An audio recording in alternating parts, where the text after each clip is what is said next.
Good morning વિદ્યાર્થી મિત્રો. ધોરણ 9 સમાજ વિદ્યા પાઠ 15 જળ પરિવાહ. તો જળ પરિવાહ એટલે શું એ પહેલા આપણે જોઈશું કે જ્યારે વરસાદ આવે છે ગમે તે જગ્યાએ અને પાણી ભરાય છે તો જે જગ્યાએ પાણી જતું રહે છે એ જગ્યાને પરિવાહ કહેવાય છે. તો જળ પરિવાહ શબ્દ એક ક્ષેત્રની નદી તંત્રની વ્યવસ્થિત પ્રણાલી માટે વપરાય છે. ભારતનું ભૂપૃષ્ઠ એટલે જમીન વિસ્તાર, એટલે કે ભારતનું ભૂપૃષ્ઠ જોતા જણાય છે કે એક મુખ્ય નદી અને તેની શાખા નદીઓ જુદી જુદી દિશાએથી આવીને જોડાય છે. એટલે કે ભારતનું જમીન વિસ્તારની દ્રષ્ટિએ જોઈએ તો એક મુખ્ય નદી અને તેની શાખા એટલે જુદી જુદી નદીઓ જુદી જુદી દિશાએથી આવીને જોડાય છે. તો આ નદીઓનું જળ કોઈ જળાશય, સમુદ્ર કે રણ પ્રદેશને મળે છે. આ પ્રકારે એક નદી તંત્ર દ્વારા તેનો પ્રવાહ જે ક્ષેત્રમાંથી પસાર થાય છે તેને નદી બેઝિન કહેવાય છે. હવે જો આ પ્રકાર એટલે આ રીતે એક નદી તંત્ર દ્વારા તેનો પ્રવાહ જે ક્ષેત્રમાંથી પસાર થાય તેને નદી બેઝિન કહેવાય છે. એટલે નદીની જગ્યામાંથી પાણી પસાર થાય તેને બેઝિન કહેવાય. એટલે અહીંયા તમને કીધું છે, વ્યાખ્યામાં પણ પૂછાય છે કે નદી બેઝિન એટલે શું? તો એક નદી તંત્ર દ્વારા તેનો પ્રવાહ જે ક્ષેત્રમાંથી પસાર થાય છે તેને નદી બેઝિન કહેવાય છે. કોઈ પર્વત કે ઉચ્ચભૂમિ નદીઓના જળ પરિવાહને એકબીજાથી અલગ કરે છે તેને જળ વિભાજક કહેવાય છે. તો જળ વિભાજક એટલે શું? તો કોઈ એક દિશામાંથી બીજા દિશામાં જાય તેને વિભાજક. એટલે દાખલા તરીકે કોઈ નદી છે તો ઉત્તરમાંથી દક્ષિણમાં આવે તો બે વિભાગ પડે તેને જળ વિભાજક કહેવાય છે. તો અહીંયા તમે જોયું કે જળ પરિવાહ એટલે શું, પછી નદી બેઝિન એટલે શું, જળ વિભાજક એટલે શું.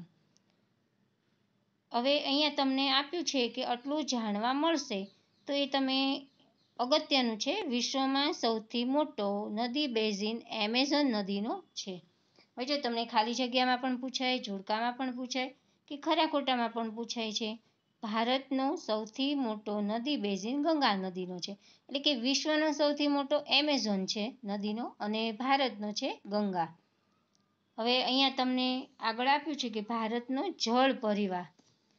તો ભારતના જળ પરિવાહની રચના ભૌગોલિક એટલે કે જમીન વિસ્તારના રચનાના આધારે કરવામાં આવે છે. તેના આધારે ભારતની નદીઓને બે વિભાગમાં વહેંચવામાં આવે છે. હવે જો અહીંયા તમને બે વિભાગમાં વહેંચી છે કે હિમાલયની નદી અને દ્વીપકલ્પીય નદી. તો એમાં જે છે હિમાલયની નદી છે એટલે ઉત્તર ભારતની બધી નદી એટલે હિમાલયની નદીઓ, અને દ્વીપકલ્પીય એટલે જે વિસ્તારની ત્રણેય બાજુ પાણી હોય અને એક બાજુ જમીન હોય તેને દ્વીપકલ્પીય કહેવાય. હવે પ્રાકૃતિક રચનાની વિશેષતાને કારણે ભારતની નદીઓના બે વિભાગ પાડવામાં આવે છે. પ્રાકૃતિક એટલે કે જમીન વિસ્તારની દ્રષ્ટિએ જોઈએ તો નદીઓના બે વિભાગ પાડવામાં આવે છે. આને કારણે હિમાલયની નદીઓ અને દ્વીપકલ્પીય નદીઓનો મોટો તફાવત જોવા મળે છે.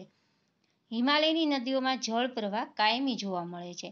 તેમાં બારેમાસ જળ પ્રવાહ રહે છે, કેમ કે ચોમાસામાં વરસાદના કારણે અને ઉનાળામાં શિખરોના એટલે કે હિમાલયની પર્વતમાળામાં જે બરફ પીગળતા તળેટી એટલે કે પર્વતમાળા જે જથ્થામાં વધારો કરે છે અને જે નદીઓનું પાણી છે એમાં પ્રવાહમાં વધારો થાય. તો હિમાલયની મુખ્ય બે નદીઓ અહીંયા તમને આપેલી છે, સિંધુ અને બ્રહ્મપુત્ર. પણ આમ છે ત્રણ, ગંગા, સિંધુ અને બ્રહ્મપુત્ર હિમાલયની ત્રણ નદીઓ છે. તો અહીંયા તમને હિમાલયની ત્રણ નદીઓ વિશે જાણ્યા. ત્યારબાદ આ નદીઓને જે પર્વતોને કાપીને કોતરોનું નિર્માણ કર્યું છે અને હિમાલયની નદીઓ તેના ઉદ્ભવ સ્થાનેથી નીકળીને સમુદ્રને મળતા સુધી લાંબો સમય એટલે કે રસ્તો પસાર કરે છે. ઉદ્ભવ સ્થાન એટલે હિમાલયની પર્વતમાળામાંથી નીકળીને સમુદ્રને મળતા લાંબો રસ્તો પસાર કરે. હવે જો અહીંયા તમને આપ્યું છે કે હિમાલયની નદીઓ અને દ્વીપકલ્પીય. તો તમે વિદ્યાર્થી મિત્રો તમે એકદમ ઇઝી તમને સમજાય એવી રીતે હું સમજાવું છું. તો તમે એકવાર ધ્યાન રાખશો તો પણ તમને તફાવતમાં 2-3 મુદ્દા તો લખી જ શકશો. હિમાલયની નદીઓ છે એ એમાં જળ પ્રવાહ છે કાયમી જોવા મળે છે, જ્યારે દ્વીપકલ્પીયમાં કાયમી જોવા મળતો નથી. તેમાં ઋતુ ખાલી મોસમી છે, એટલે કે વરસાદની ઋતુમાં જ પાણી રહે છે. એક મુદ્દો તો આમ નામ તમને આવડી ગયો. બીજું છે કે હિમાલયની નદીઓ છે એ 3 નદીઓ મળે છે, જ્યારે દ્વીપકલ્પીય નદીઓ છે તેમાં ખાલી જે પશ્ચિમ ઘાટ આવે છે, પશ્ચિમ ઘાટ એ જ ખાલી એને મળે છે. એટલે કે દ્વીપકલ્પીય નદી છે એમાં તમે જોશો કે મહાનદી, ગોદાવરી, કૃષ્ણ, કાવેરી આ જે છે એ દ્વીપકલ્પીય મુખ્ય નદીઓ છે. તો એ 2 મુદ્દા તો તમને આમ નામ આવડી જાય એવા છે, એકદમ ઇઝી છે. તો મિત્રો હવે આપણે આગળ જોઈશું કે તમને નીચે આપેલું છે જે નદીની વિભિન્ન અવસ્થાઓ. તો એમાં પહેલા છે નદીનો સ્ત્રોત એટલે ઉપરનો ભાગ નદીનો, એટલે ઉપરવાસ. પછી મધ્યસ્થ ભાગ વિસર્પણ એટલે કે સર્પ આકાર ધરાવતો, હેઠવાસ એટલે સૌથી નીચેનો, પછી સરોવર આપ્યું છે, અને ડેલ્ટા. અને આ સાઈડ છે નાળ આકાર સરોવર. તો ડેલ્ટા એટલે શું?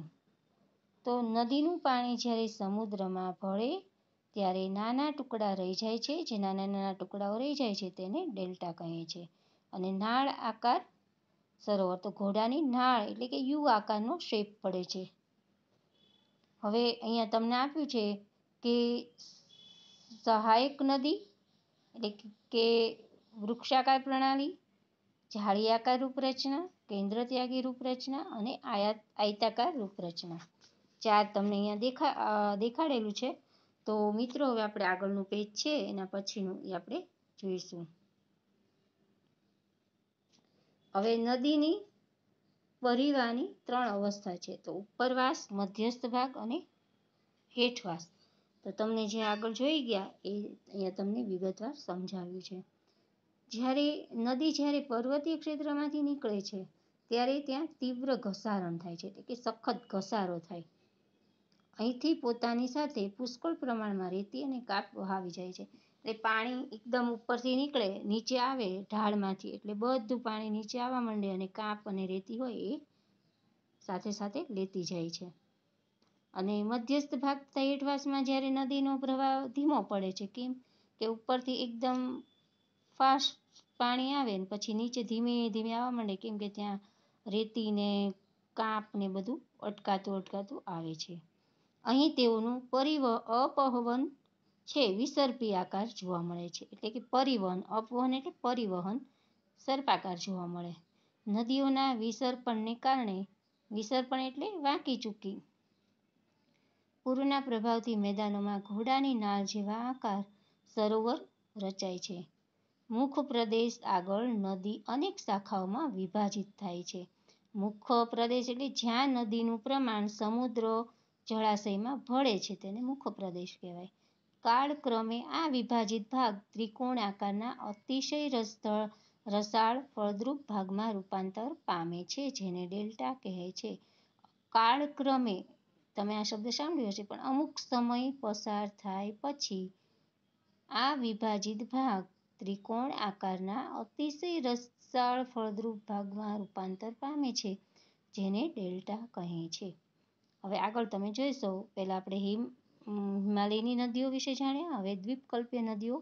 તો દ્વીપકલ્પીય નદીઓ મોસમી છે.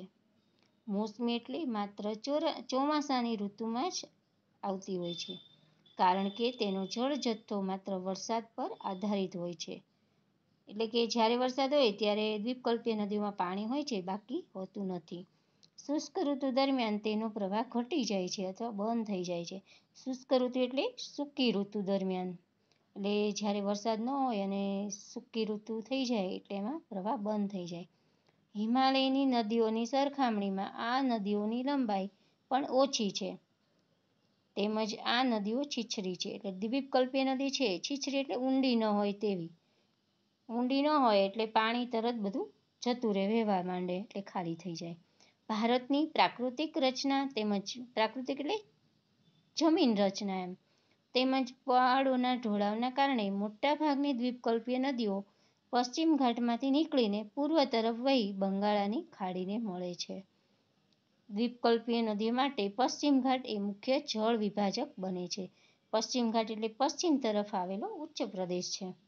હવે જળ પરિવહનની ગોઠવણી તમને અહીંયા જે મેં હમણાં કીધું કે વૃક્ષાકાર પ્રણાલી, જાળીયાકાર પ્રણાલી, આયતાકાર પ્રણાલી અને કેન્દ્રત્યાગી પ્રણાલી. પ્રણાલી એટલે રૂપરચના હવે અહીંયા તમને બતાવ્યું છે પહેલું કે મુખ્ય નદી તેની શાખા એટલે કે જુદી જુદી નદીઓની ગોઠવણીથી એક વૃક્ષની ડાળી જેવી સુંદર રચના થાય તેને વૃક્ષાકાર નદી રચના તરીકે ઓળખાય છે. જેમ કે ગંગા. જો તમે અહીંયા આકૃતિમાં બતાવ્યું છે કે વૃક્ષાકાર રૂપરચના, તો વૃક્ષાકાર રૂપરચનામાં જો તમે ડાળીઓ જેવો શેપ પડે છે આખો, એટલે તેને વૃક્ષાકાર કહેવાય છે. હવે જાળીયાકાર પ્રણાલી, તો પર્વતીય પ્રદેશમાંથી નીકળતા ઝરણા એટલે કે પાણીના ઝરણા પહાડી ઢોળાવને કારણે એકબીજાને મળે છે અને ત્યારે તેની રૂપરચના એટલે કે આકાર જાળી આકારની બને છે. જેમ કે હિમાલયના ઢોળાવો પરથી નીકળતા અનેક ઝરણા. અહીંયા તમને જો બતાવ્યું છે જાળીયાકાર રૂપરચના, તો તમે ધ્યાનથી સમજજો. પછી છે આયતાકાર પ્રણાલી.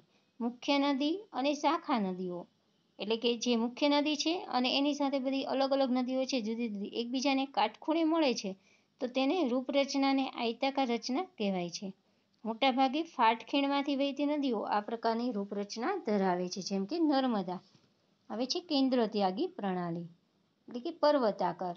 પર્વતીય વિસ્તારમાં એક પર્વતની ચારે બાજુ ઝરણા નીકળી ચારે બાજુ નદી રૂપરચના બનાવતા હોય તેને પર્વતાકાર રૂપરચના તરીકે ઓળખાય છે. જેમ કે સૌરાષ્ટ્રની નદીઓ.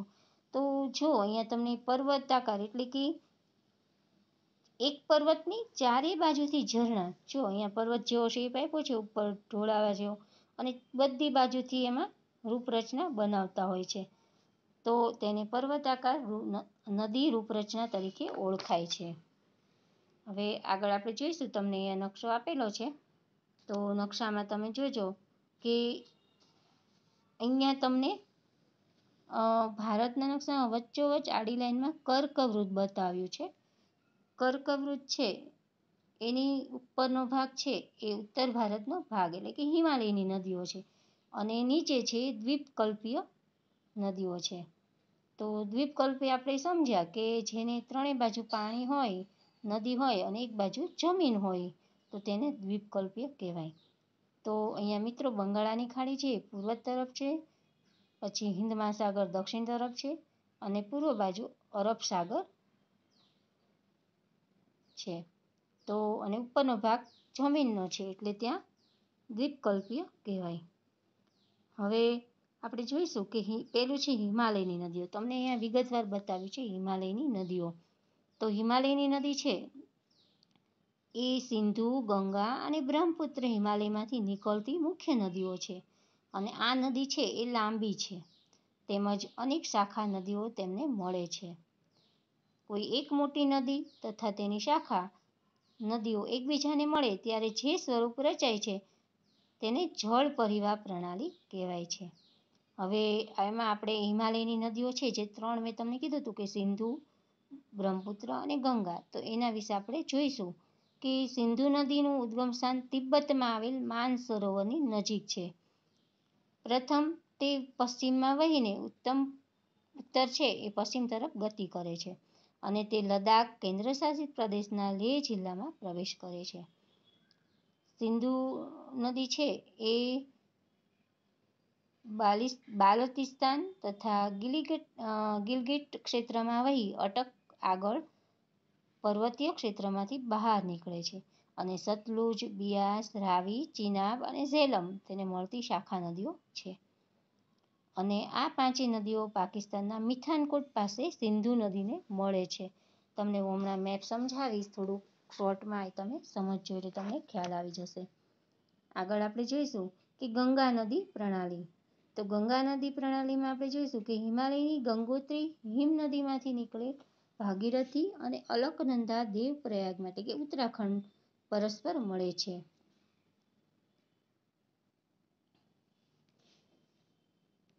તો પહાડી પ્રદેશો છોડીને ગંગા હરિદ્વાર આગળથી મેદાની પ્રદેશમાં પ્રવેશે છે. હિમાલયમાંથી આવતી અનેક નદીઓ ગંગા નદીને મળે છે, જેમાંની મુખ્ય નદીઓ યમુના, ઘાઘરા, ગંડક અને કોશી છે. હિમાલયના યમનોત્રીમાંથી યમુના નીકળે છે અને આ નદી છે ગંગાની જમણી બાજુ વહીને અલ્હાબાદ પાસે ગંગામાં ભળી જાય છે. હવે ઘાઘરા, ગંડક તથા કોશીના મૂળ નેપાળમાં છે, એટલે કે ત્રણેયના જે વૃક્ષેપ છે તો એ મૂળ ક્યાં છે? નેપાળમાં. હવે આપણે આગળ જોઈશું કે દ્વીપકલ્પીય ઉચ્ચ પ્રદેશમાંથી નીકળતી કેટલીક નદીઓમાં ચંબલ અને બેતવા યમુનાને તથા સોણ ગંગા નદીને મળે છે. હવે ઉત્તર તથા દક્ષિણમાંથી મળતી નદીઓ સંયુક્ત પ્રવાહ આગળ વધી બે ભાગમાં વહેંચાય છે. એક ફાંટો છે, એટલે કે બે પ્રવાહમાં બે ભાગમાં વહેંચાય તો એક ફાંટો બાંગ્લાદેશમાં પ્રવેશે છે, અહીં તેને પદ્માના નામે ઓળખવામાં આવે છે, અને બીજો ફાંટો છે એ ક્યાં છે? પશ્ચિમ બંગાળમાં ભાગીરથી હુગલી નામે ઓળખાય છે. તમને મિત્રો આ એક વાક્યમાં પણ પ્રશ્ન જવાબમાં પૂછાય છે કે ઉત્તર તથા દક્ષિણમાંથી મળતી નદીઓનો સંયુક્ત પ્રવાહ કયા બે ભાગમાં વહેંચાય છે? તો તમારે વિગતમાં લખવાનું કે એક ફાંટો બાંગ્લાદેશમાં પ્રવેશે, અહીં તેને પદ્માના નામે ઓળખાય છે, જ્યારે બીજો ફાંટો છે પશ્ચિમ બંગાળમાં ભાગીરથી હુગલી નામે ઓળખાય છે. છેવટે આ બંને પ્રવાહો બંગાળાની ખાડીને મળે છે. હવે આપણે આગળ જોઈશું કે ગંગાનો પ્રવાહ બાંગ્લાદેશમાં પદ્માના નામે ઓળખાય છે. અહીં તે બ્રહ્મપુત્ર નદીના પ્રવાહની સાથે ભળી જાય છે અને આ બંનેનો સંયુક્ત પ્રવાહ મેઘના નામે ઓળખાય છે. જો મિત્રો આ પણ તમારે યાદ રાખવાનું કે ગંગા અને બ્રહ્મપુત્ર નદીના પ્રવાહની સાથે જે ભળે છે એને સંયુક્ત પ્રવાહને શું કહેવાય? તો મેઘના. હવે આ ગંગા અને બ્રહ્મપુત્ર નદીનો મુખ્ય ત્રિકોણ પ્રદેશ એક સૌથી વધુ રસાળ ફળદ્રુપ પ્રદેશ છે, તેને સુંદરવનના નામે ઓળખાય છે. આ પણ તમારે યાદ રાખવાનું. ગંગા અને બ્રહ્મપુત્ર નદીઓનો જે મુખ્ય ત્રિકોણ પ્રદેશ બને છે તે રસાળ ફળદ્રુપ છે, તેથી તેને શું કહેવાય? સુંદરવન નામે ઓળખાય છે. હવે તમને આટલું જાણવું ગમશે, તમે એકવાર વાંચી જજો ને તમને ખ્યાલ આવી જશે. હવે આગળ આપણે જોઈશું બ્રહ્મપુત્ર પ્રણાલી. તો બ્રહ્મપુત્ર નદી પ્રણાલીમાં તે તિબ્બતમાં આવેલા માનસરોવરની પૂર્વમાંથી તથા સિંધુ અને સતલુજના મૂળની નજીકથી નીકળે છે. તેની વધુ પ્રવાહ લંબાઈ ભારતની બહાર છે. આ નદી હિમાલયની શ્રેણીને સમાંતર પૂર્વમાં વહે છે. હવે જો અહીંયા તમને આપ્યું છે કે દિહાંગ, લોહિત અને કેનુલા જેવી શાખા નદીઓ મળીને અસમમાં બ્રહ્મપુત્ર તરીકે ઓળખાય છે. આ અસમમાં મળે છે આ બધી નદીઓ અને તેને બ્રહ્મપુત્ર તરીકે ઓળખવામાં આવે છે. હવે અહીંયા તમને જે આપેલું છે તિબ્બત, જે બ્રહ્મપુત્ર નદી તિબ્બતમાં આવી છે તો એનું કાપનું પ્રમાણ બહુ ઓછું છે અને ભારતમાં આ નદી વધારે વરસાદવાળા ક્ષેત્રોમાંથી પસાર થાય છે. તેથી અહીંથી જળ જથ્થાની અને કાપની માત્રામાં વધારો થાય છે. અસમમાં અનેક શાખા નદીઓ તેને મળે છે. આમ બ્રહ્મપુત્ર નદી ગુંફિત સ્વરૂપમાં વહે છે. હવે જો હિમાલયની નદીઓ વિશે તમે જાણ્યા કે ગંગા, બ્રહ્મપુત્ર અને સિંધુ. હવે આપણે આગળ જોઈશું કે દ્વીપકલ્પીય નદીઓ. તો દ્વીપકલ્પીય નદીઓમાં મેં તમને કીધું કે ત્રણેય બાજુ પાણી એટલે કે નદી હોય અને એક બાજુ જમીન હોય તો તેને દ્વીપકલ્પીય નદી કહેવાય. હવે પશ્ચિમ ઘાટ દ્વીપકલ્પીય નદીઓનો મુખ્ય જળ વિભાજક ગણાય છે. પશ્ચિમ ઘાટ દક્ષિણ ભારતના પશ્ચિમ કિનારે દક્ષિણથી ઉત્તર દિશામાં વ્યાપ્ત છે, એટલે ગોઠવાયેલો છે, ત્યાં વિશાળ છે. મહાનદી ગોદાવરી, કૃષ્ણા, કાવેરી વગેરે દ્વીપકલ્પીય નદી છે. હવે આ બધી નદીઓ છે પૂર્વ તરફ વહીને બંગાળાની ખાડીને મળે છે અને મુખ્ય ત્રિકોણ પ્રદેશ એટલે ડેલ્ટા ધરાવે છે. હવે જો નર્મદા બેઝિન, અહીંયા તમને નર્મદા, તાપી, ગોદાવરી, મહા, કૃષ્ણા, કાવેરી, તમને આ બધી નદી છે બેઝિન એ દ્વીપકલ્પીયની છે. તો નર્મદા છે મધ્યપ્રદેશના અમરકંટક પાસેથી નીકળે છે અને પશ્ચિમ બાજુ એક ફાટ ખીણમાં થઈને વહે છે. તાપી બેઝિન છે એ મધ્યપ્રદેશમાં સાતપુડાની ગિરિમાળાઓ છે અને અહીંના તે બેતુલ જિલ્લામાંથી તાપી નદી નીકળે છે. ત્યારબાદ આપણે જોઈશું ગોદાવરી. તો ગોદાવરી નદી છે એ દ્વીપકલ્પીય નદીઓમાં સૌથી મોટી નદી છે અને તે મહારાષ્ટ્રના નાસિક જિલ્લાના પશ્ચિમ ઘાટના ઢોળાવમાંથી નીકળે છે. તેની લંબાઈ 1665 કિમી છે. તો અહીંયા તમને વિગતવાર આપેલું જ છે, એટલે તમે એકવાર પાઠ ધ્યાનથી વાંચજો એટલે તમને વધુ ખબર પડે અને સમજાય. ત્યારબાદ આપણે જોઈશું મહાનદી બેઝિન. તો મહાનદીનું ઉદ્ગમ સ્થાન છત્તીસગઢના પહાડી ક્ષેત્રમાં છે અને તે ઓડિશામાંથી વહીને બંગાળાની ખાડીને મળે છે. કૃષ્ણા બેઝિન. તો કૃષ્ણા બેઝિન છે મહારાષ્ટ્રના પશ્ચિમ ઘાટના મહાબળેશ્વર પાસેથી નીકળે છે. હવે તેની મળતી શાખા નદીઓમાં તુંગભદ્રા, કોયના, ઘાટપ્રભા, મુસી તથા ભીમા છે. તેનું બેસિન ક્ષેત્ર મહારાષ્ટ્ર, કર્ણાટક અને આંધ્રપ્રદેશમાં ફેલાયેલ છે. હવે કાવેરી બેઝિન. તો કાવેરી પશ્ચિમ ઘાટની બ્રહ્મગીરી પર્વતમાળામાંથી નીકળે છે.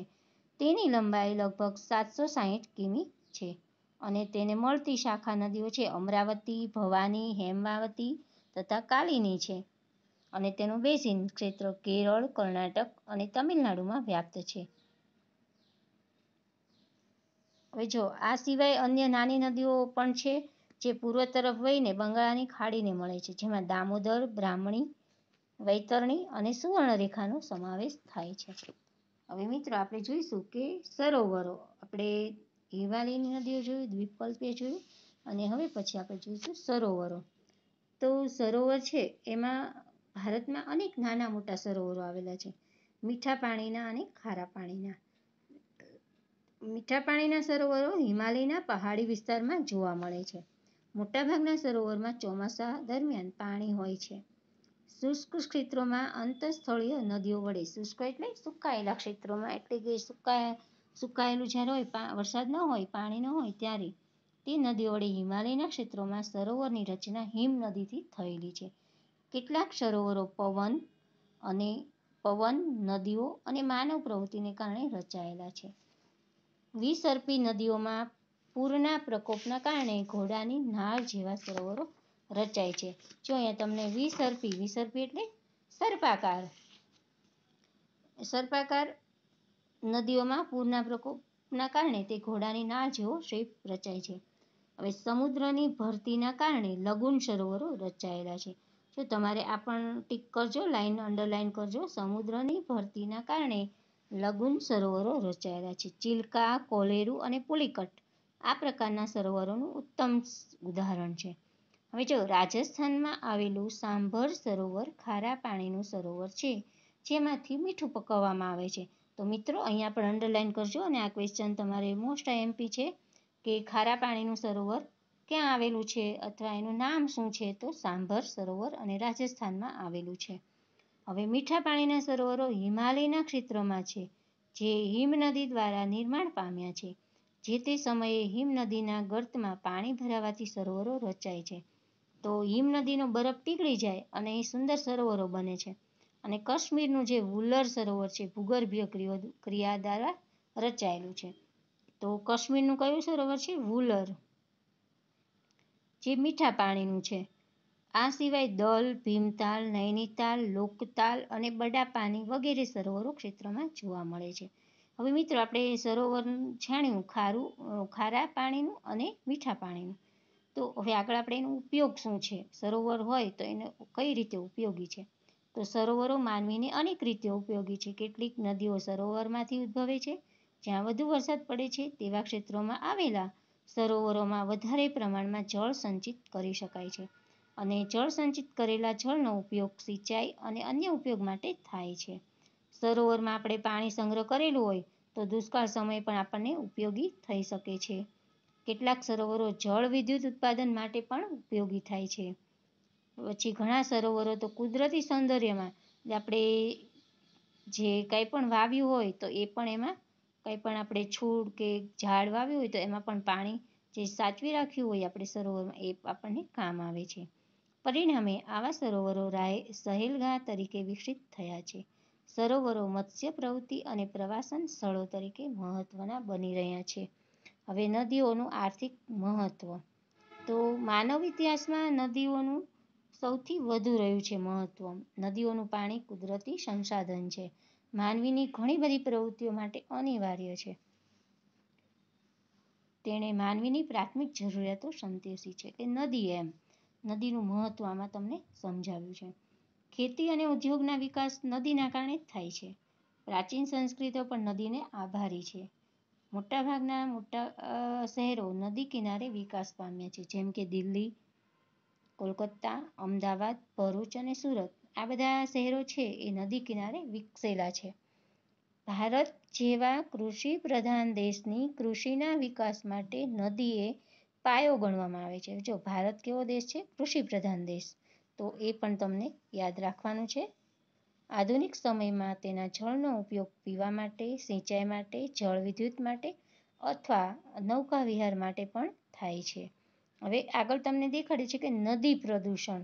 તો નદીના પાણીનો ઉપયોગ ઘરેલું, કૃષિ એટલે કે ખેતી અથવા ઔદ્યોગિક ઉત્પાદન પ્રવૃત્તિમાં વધારે પડતો થાય છે. આપણે નદીઓને લોકમાતા કહીએ છીએ, તો તેને પવિત્ર પણ ગણીએ છીએ. તેમ છતાં નદીઓમાં ઉદ્યોગોનું મલિન જળ છોડીએ છીએ. શહેરોની ગટરોના પાણી શહેર પાસે આવેલી નદીઓમાં ઠલવાઈ જાય છે. ખરાબ પાણી નદીમાં જાય, કચરો જાય. પરિણામે માનવી છે એને તો પણ એને લોકમાતા કહે છે. કેમ? તો તેવા નદીને પાણીને પ્રદૂષિત કરે છે. અને આ ઔદ્યોગિકરણ અને શહેરીકરણના પરિણામે જળ પ્રદૂષણમાં સતત વધારો થયા કરે છે. અને નદીના પાણીનું પ્રદૂષણ આપણી રાષ્ટ્રીય સમસ્યા બની ગઈ છે. નદીના પાણીને દૂષિત થતું અટકાવવા સરકાર હાલમાં વિશેષ પ્રકારના પ્રયત્નો કરી રહી છે. તો આજે આપણે નદી છે એમાં પ્રદૂષણ, તો એમાં આપણે જોજો તમે ઘણી વખત કે કારખાના હોય કે કોઈ પણ ઔદ્યોગિક ઉત્પાદન હોય, તો એમાં આ જે બધું ખરાબ પાણી હોય તો એ બધું એમાં જાય છે. ગટરોનું પાણી એમાં જાય છે. તો આ બધું કચરો અંદર જાય તો પાણીને પ્રદૂષિત કરે છે. તો મિત્રો આપણે આગળ જોઈશું, એક લાસ્ટ પેરેગ્રાફ છે કે આ બધું પ્રદૂષણ છે એને અટકાવવાના ઉપાયો કયા કયા છે. તો જળ પ્રદૂષણ ઘટાડવા કડક નિયમોનું પાલન કરવું જોઈએ. રાષ્ટ્રીય નદી સંરક્ષણ યોજના દ્વારા જળ શુદ્ધિકરણના કાર્યક્રમો અમલી બનાવવા જોઈએ. જળ શુદ્ધિકરણ એટલે શુદ્ધ કરવું પાણીને એમ. તો ઔદ્યોગિક એકમો પોતાનું પ્રદૂષિત પાણી નદીઓમાં છોડે તે માટેના નદીઓમાં પાણી ન છોડે તે માટેના આપણે કડક નિયમો બનાવવા જોઈએ. એટલે જે કારખાના ને ઔદ્યોગિક ઉત્પાદન છે એ લોકો જે પાણી ખરાબ છે એ નદીઓમાં છોડે છે, તો એ છોડવું ન જોઈએ. તે માટે આપણે કડક નિયમો બનાવવા જોઈએ. ઔદ્યોગિક એકમોએ પોતાના ઉદ્યોગો દ્વારા છોડવામાં આવતા રાસાયણિક જળમાં રહેલા હાનિકારક તત્વો પણ દૂર કરવા જોઈએ.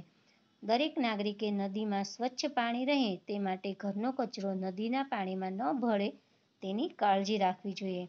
તો મિત્રો અહીંયા તમારો પાઠ પૂરો થાય છે. એમાં સ્વાધ્યાય તમને આપેલો છે એકદમ વ્યવસ્થિત, તમને આવડે એવું છે, એકદમ ઇઝી. તો તમારે કરવાનું છે. ત્યારબાદ એમાં જો તમે નીચે આપેલા વિકલ્પોમાંથી સાચો વિકલ્પ, તો એ પણ તમને બધા પાઠ સમજશો એટલે બધા એક કંઈક આવડી જશે. તો મિત્રો થેન્ક યુ. અને આ લેસનનું તમારે વર્કબુકમાં કમ્પ્લીટ કરવાનું છે.